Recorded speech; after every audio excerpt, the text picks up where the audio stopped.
Well, today we begin a new week, and this week we'll be talking about Jesus saying, I am the vine, in John chapter 15. And I want to begin this week by focusing on verse 5, where Jesus says, I am the vine, you are the branches. Those who abide in me, and I in them, bear much fruit, because apart from me, you can do nothing. Well, what is Jesus trying to communicate in this verse? Well, first of all, he's establishing that if he is the vine, where do the branches draw their life from?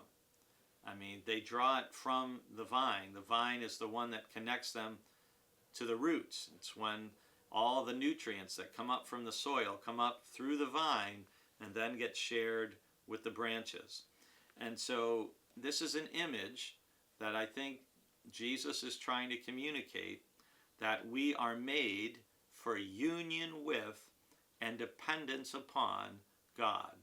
You and I are made for union with, as close as a branch is with a vine, and dependence upon God. There's no branch that's going to live cut off from the vine, and we've all, I guess, are very familiar with trimming trees, bushes, flowers, plants, shrubs. What happens when you cut a branch off from the vine? It withers and it dies because it can't get water and nutrients anymore. It's not connected anymore with its source of life. And so Jesus is trying to tell you and me, you were made for union with me.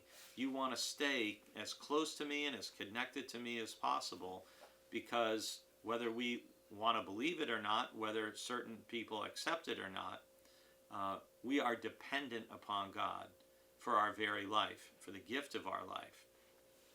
And then Jesus says, those who abide in me and I in them bear much fruit. Think about an apple tree. If you've ever gone apple picking, if you've ever gone strawberry picking, the whole purpose of a fruit-bearing plant or vine or tree is to produce fruit.